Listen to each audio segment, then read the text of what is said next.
Assalamualaikum warahmatullahi wabarakatuh. Assalatu wassalamu ala rasulillah wa ala alihi wa sahbihi wa man walah amma ba'd. Alhamdulillah, kembali lagi kita akan melanjutkan pelajaran kita, yang mana kita akan memasuki pembahasan di bab baru, bab ketiga, tentang substansi materi genetik. Setelah antum mempelajari video ini, diharapkan kepada antum peserta didik dapat mengenali macam-macam materi genetik pada makhluk hidup beserta fungsinya, dan juga dapat memahami struktur kromosom, DNA, dan gen. Kromosom, DNA, dan gen merupakan materi genetik yang berperan dalam pewarisan sifat dari induk atau orang tua ke anaknya. Informasi hereditas atau pewarisan sifat dikode sedemikian rupa dalam bahasa kimiawi DNA. Jadi DNA ini adalah urutan kode genetik. Urutan kode genetik DNA inilah yang mengendalikan perkembangan sifat biokimiawi, anatomis, fisiologis, dan sebagian sifat perilaku makhluk hidup. Makhluk hidup tersusun atas sel-sel, dan di dalam sel terdapat inti sel atau nukleus. Di dalam nukleus inilah materi genetik berada. Materi genetik terbesar yakni kromosom, yang dimana ketika diperbesar lagi kromosom ini, kita akan menemukan untayan-untayan DNA yang sangat panjang. Segmen dalam untayan DNA yang mengatur kode genetik sifat tertentu disebut dengan gen. Jadi gen adalah segmen pada untayan DNA yang mengkode sifat tertentu disebut dengan gen. Contoh, ada gen pembawa sifat warna mata, ada gen pembawa sifat warna rambut, ada gen pembawa sifat bentuk rambut yang diturunkan dari orang tua, dan lain sebagainya. Berikut adalah gambar ilustrasi dari materi genetik pada makhluk hidup, yang dimulai dari kromosom yang paling besar yang berada dalam inti sel, di mana ketika kita memperbesar kromosom ini, kita akan menemukan kumparan dari benang-benang halus yang sangat panjang, ya, yang berpilin, yang disebut dengan supercoil.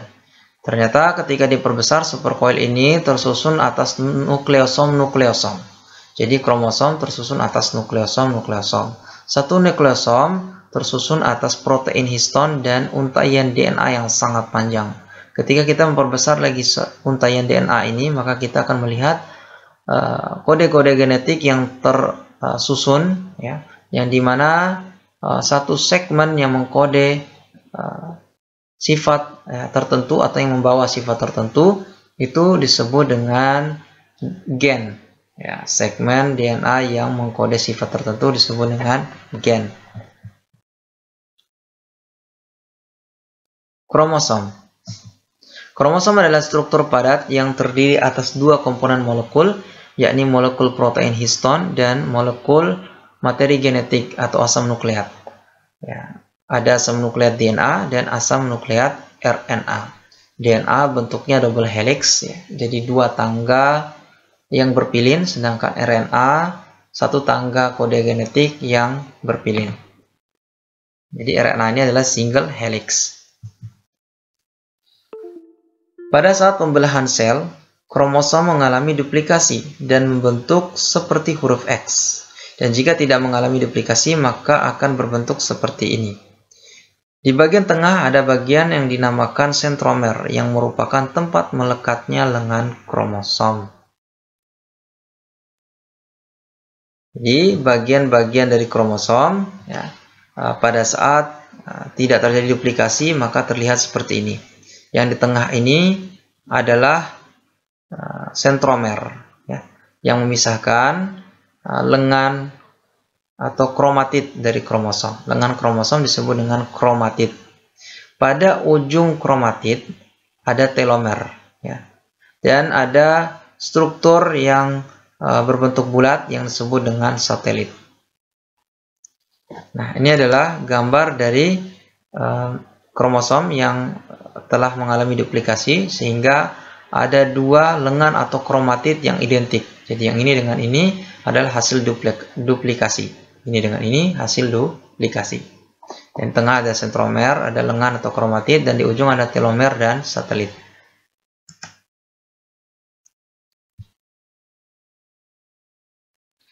Bentuk-bentuk kromosom. Sebagaimana yang tadi ya, bahwa pada saat pembelahan sel, kromosom mengalami duplikasi bentuk huruf X. Ketika tidak mengalami duplikasi, maka bentuknya seperti ini.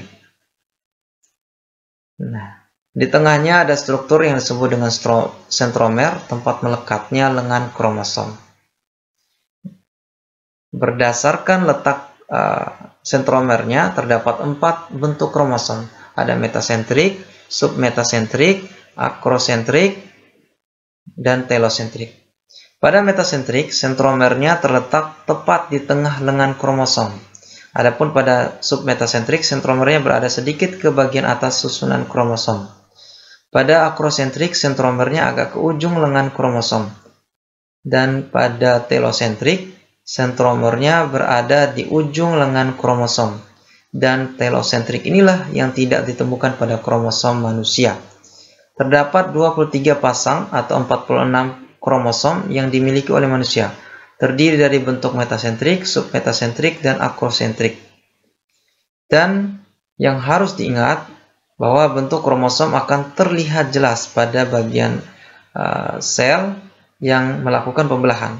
Dan jika tidak mengalami pembelahan sel, maka di dalam nukleus kromosom akan terlihat seperti benang-benang kusut yang disebut dengan benang-benang kromatin. Jadi diingat ya, ketika tidak terjadi pembelahan, maka kromosom akan berbentuk benang-benang kusut yang disebut dengan benang-benang kromatin. Jadi, kromosom terlihat jelas ketika terjadi pembelahan sel. Nah, kromosom terdapat 2 tipe, ada autosom dan gonosom. Autosom atau yang disingkat dengan A adalah kromosom tubuh yang membawa kode kendali dari karakteristik pertumbuhan dan perkembangan sel-sel tubuh. Dan ada juga gonosom, ada gonosom X dan gonosom Y, yaitu kromosom seks atau kelamin yang menentukan jenis kelamin dan perkembangan alat reproduksi. Ini adalah gambaran dari jumlah kromosom pada manusia. Ya. Yang ini adalah kromosom laki-laki dan ini kromosom perempuan. Jumlah kromosom pada manusia ini ada 23 pasang atau 46 kromosom, dan bisa ditulis dengan pada laki-laki 22 pasang autosom. Jadi AA dibaca dengan pasang autosom, 22 pasang autosom dan 1 pasang gonosom, di mana gonosom laki-laki terdiri dari X dan Y. Dan ini juga bisa ditulis dengan 44 autosom ditambah dengan 2 gonosom, yaitu gonosom X dan gonosom Y. Adapun pada perempuan, ada 22 pasang autosom dan sepasang gonosom XX. Atau juga bisa ditulis dengan 44 autosom dan sepasang atau 2 kromosom gonosom atau kromosom seks atau kelamin XX. Terlihat pada gambarnya. Kalau pada perempuan XX, sedangkan pada laki-laki XY.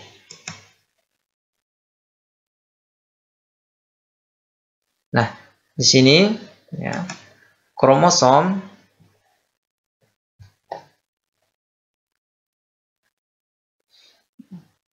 DNA dan gen sekarang. DNA deoksiribonukleik acid dan gen. DNA merupakan untaian segmen-segmen yang disebut dengan gen. Setiap gen mengkode sifat-sifat tertentu yang mengatur proses metabolisme, maksudnya, dan menyampaikan informasi genetik dari suatu generasi ke generasi berikutnya. Nah, DNA memiliki struktur tersusun atas gugusan gula pentosa atau deoksiribosa, dilambangkan dengan seperti ini. Ini adalah gula pentosa atau yang dikenal dengan deoksiribosa. Kemudian ini adalah asam fosfat yang menghubungkan antara gula pentosa. dengan gula pentosa yang lainnya. Kemudian ada juga basa nitrogen yang terdiri dari dua golongan, ada golongan purin, yakni adenin dan guanin, dan ada golongan pirimidin, timin dan sitosin. Di mana ini yang paling penting, bahwa adenin akan berpasangan dengan timin, sedangkan guanin akan berpasangan dengan sitosin. Ini terlihat pada gambar, ya, ketika untayan DNA-nya diperbesar, maka kita bisa melihat bahwa sitosin akan berpasangan dengan guanin, adenin akan berpasangan dengan timin. Ya. Untuk diketahui bahwa satu gula pentosa, ya, kemudian satu fosfat dan satu basa nitrogen itu disebut dengan satu nukleotida. Ya.